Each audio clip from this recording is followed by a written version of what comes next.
So I want to build that. Well, not in real life, but in Satisfactory. I've recently gotten back into Satisfactory because of a new update that added in new randomized nodes as well as a bunch of other game mode modifiers. Basically, been playing for a while and I have come up with a conundrum. I have wondered to myself, what about a mega base? A base that is so big that I could fit massive factories inside, where the whole point is that it's big. Well, ever since I've started streaming my gameplay, of which you can check out at your earliest convenience, every Tuesday through Friday from 11 a.m. till whenever I get done with stuff, there's been a suggestion that the mega base in question should actually just be an Earthmover. That thing. Now, one of the worries that I did have when it came to creating something like this was if I could actually create something of this size.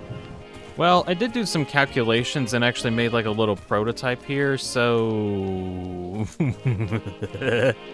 according to the math that I've done in order to get a size estimate for how big the Earthmover is, it is about 1 kilometer high, or if the game's running in meters is what I should say. But ideally, right up there where the head is, or the top, that should be where the head is. It's a bit further back than it should be. It might be further ahead.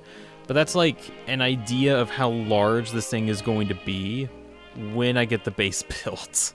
Of course, the only current way to get up there at the moment is by elevator.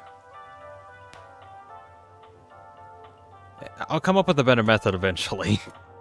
But ideally, I'm gonna put a big factory in this middle area here where you can see the platforms stretching outward. Imagine if this entire box actually got filled in and then I actually used that for factories. Exactly what factories will be fitting in here? I don't know. At least a factory. That is kind of the point of a mega base though, where you just somehow get all of the world's resources in one place and make something big. So why not put it in something big here? At least that's what I think. Something I didn't think would actually be a problem is how exactly I can power the Earthmover build, because I need to get indoors right now. I question the power source because the actual power source within an Earthmover, believe it or not, is blood, which I don't exactly know how that works. I'm not saying that I'm an expert in it either. It's just that's how they work, or how machines work in this world. Is this place filling with water? I'm taking a lot of But yeah, for one reason or another, all of the machines in Ultrakill run on blood. Why exactly, I'm not sure. It has like some kind of divine connections or something like that. Anyways, machines run on blood. This thing requires a lot of it. Now, of course, the main problem is that in Satisfactory, you don't really have blood as a fuel source. There's biomass where you can convert plants into power, coal into power, fuel into power. Later on, we can get nuclear into power, stuff like that. But of course, the main takeaway, no blood. So I can't really do an exact one-to-one recreation of the Earthmover.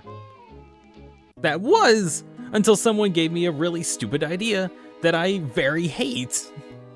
Technically, biomass can be made from blood. Technically. There's this item in the game called the alien protein, which basically is you taking the remains of enemies that you've killed in battle and converting them into some kind of protein bar or something. But what we're interested in is converting it into biomass, because biomass can be converted into biofuel. Biofuel then gets turned into liquid biofuel. And it just so happened to be that you can create these fuel generators here, and they do use biofuel as a resource. So technically speaking, it is technically possible to convert alien remains, our blood in this situation, and then eventually convert it into fuel that we can then burn and get power. There is, of course, one very notable side effect when it comes to using biomass as a fuel source. It's limited. So, in the game, there's approximately 2 ways to actually get biomass. You can either cut down tons of trees and convert that into biomass, or you find some of the alien inhabitants, kill it, and then obtain their remains. You then go over to a crafting table, find the recipe, where you can convert the remains into protein, and then the protein into biomass, and then the biomass into solid biofuel at a much slower rate. You then make this giant refinery, pump in the biofuel, you gotta get it water, I don't have enough water for this example, and you get liquid biofuel. So just an example of what we're dealing with here. If we put a single remain into one constructor, it creates one alien protein. The protein then goes into this constructor, which turns it into biomass.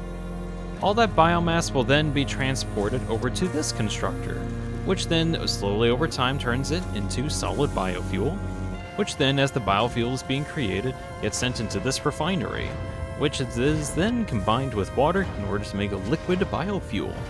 The liquid biofuel then gets piped into this buffer just to hold on to, and this is just to get an idea of how much liquid biofuel we get from just one protein. So after letting this cycle for a little bit, we can check our buffer, and we got approximately 40 liquid biofuel. It kind of flows in and out of the piping, which that'll net us not a lot of power from the buffer, but at least some amount of power, right? This will effectively allow the generator to burn for about 2 minutes, give or take a couple seconds. So right off the bat, you might notice that it's not very efficient to just use one remain, have a bunch of constructors in one refinery, put it into a fuel generator, and to not actually generate fuel for that long. Like I said, once the biofuel runs out in a minute, then that's it. I need to get more fuel somehow. But this is where fixed-site technology comes in. Observe. If I pull out the magnificent Soma Sleuth. Observe it in all its majesty. A Soma Sleuth is a very rare item that's found within the world of Satisfactory. Very few of them exist. So I have about 8 of them at the moment. There's definitely more out there, I just haven't found them. Anyways, the usefulness of them is when you put them into a machine, they can actually double the output. So even though the output does double, it does increase the power cost, which does get kind of annoying when you have a bunch of them running at once, especially in like the bigger machines, which actually take more sleuths in order to work. But I think you can see where this is going though, because the whole point is that it doubles each and every cycle. This effectively multiplies anything that we put in by a factor of 16. So now, if we do it by putting in one remain, it'll end up making 2 protein, which will then go into this constructor, and it'll produce not just 200 biomass, but 400 biomass because we got 2 proteins instead. Which then, over time, will be sent to this constructor in order to create not 4 solid biofuel, but 8 solid biofuel, which will then get doubled once more when it turns the solid biofuel into liquid biofuel. And now, after several minutes of converting everything, I actually had to triple the amount of buffers that it has. So we got, one has about 270 liquid, one about 170. It is kind of fluctuating a bit because the liquid actually goes in and out of the buffers. And then this one also has 240. So 170, 240, 270. I get about 680 liquid biofuel from one remain, which, if you multiply the initial 40 by 16 times, is 640. Wait, did I get like 40 more than I should? Math ain't mathin'. It's almost like I'm using some kind of alien technology that allows me to have some access to forces beyond my comprehension. Funny thing is, I even went out of my way to make this big old flowchart thing here that actually has a detailed reading of how much more efficient the sleuth method is as opposed to a regular. By the way, this program is a node-based coding platform called Vidotube. It's usually used for like VTubers and such, but I kind of use it for math. The value up in the top is the megawattage, which in this example is 10,000.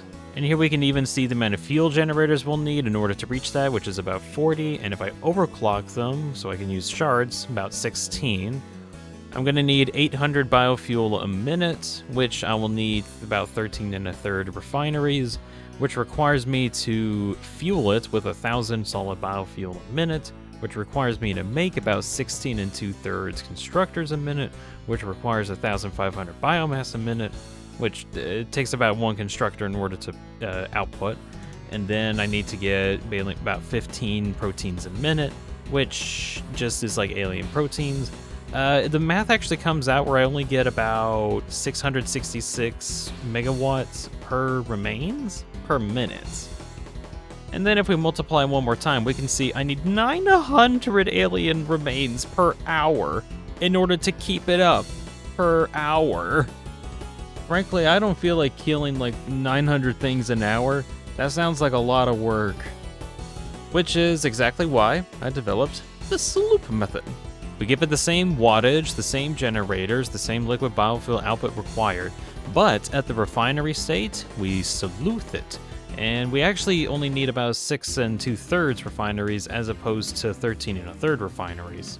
Where following that, we only need 500 biofuel instead of 1,000 biofuel, which we get from a constructor that's also been sleuthed in order to only need about 4 constructors as opposed to the 16 2/3. Anyways, in order to make the solid biofuel, we need biomass. We only need 375 a minute as opposed to 1,500. And we get that sleuthed once more. We only need barely a constructor actually, in order to make about 1.875 proteins per minute. Which also we can sleuth one more time in a constructor that can turn alien remains into proteins, which we only need about 1 remain a minute. And then going further with the math, we only need to kill about 56 things per hour, as opposed to the 900 from before. 16 times the efficiency. Now, while getting the blood fuel source is now not an issue, there is still another problem of trying to figure out where to put all the factories on the Earthmover, because I do plan on creating something of a 1-to-1 replica of it. Like, sure, I could probably put the fuel generators in the center, but I have also thought about storing the liquid biofuel in the neck area, because since it's technically a liquid, and it likes liquids like gravity a lot, so it should probably go down the neck and into the actual fuel generator room. The fuel generator room might not be as big as this, because this is like taking up a huge portion of the Earthmover, but it could also just have more factory space underneath. There's like this whole area under... Actually, no. I never realized how giant the internals are. But I'm sure I can take a few creative liberties with how this thing looks. I do want to get like some of the detail, some of the different platforms also implemented. That's just going to take a few months to do. And hey, if you want to watch the development of me making this gigantic monstrosity of a machine here, you can try to follow me over on my own YouTube channel. I try to stream myself working on the Satisfactory build every few days or so. I have other projects that I do want to work on, as in like, well, let me show you. As an example, I've been using that VideoTube avatar program that I've mentioned earlier in order to create this one-of-a-kind Tenna avatar. It comes from the hit game Deltarune. Basically, it's a project that I've been working on for the past several months. The idea is, I get a bunch of sprites from Tenna from Deltarune and actually make it a functioning avatar. This has been a project I've been working on for a while, and I've been hoping to actually use this avatar for a bit more other projects per se. It still has a lot of kinks to kick out, some other features I kind of want to also add in. There's a lot that I really do want to do. It's just, well, of course, there's a lot to do. I keep adding onto it every single day, anytime that I have time to work on it. You want to see a recent one that I'm working on? It's literally this. I can make them go faster, make them go slower. I have different poses that I can actually pose them into in different positions. That is also an option. I can even flip them. Whoa, whoa. Well, that's crazy, isn't it? It is crazy, isn't it? Like, flip them around, point that way, go over here, point, whoop, whoop, whoop. It's so cool, isn't it? Anyways, that's going to be the end of the video. I solely made this just to kind of point out what kind of projects I'm getting into on my Satisfactory worlds. I'm going to try to make sure I have these update videos every now and again, though due to how I work, they're probably going to take a couple months in between update videos. I still need to work on like a video showing off some of the other projects that have been working. I got a lot that I really wanted to. Anyways, I'm going to actually finish this thing up. So, thank you all for watching. I hope you enjoyed that, at least some amount, and I hope you all have a good night. Bye, everybody.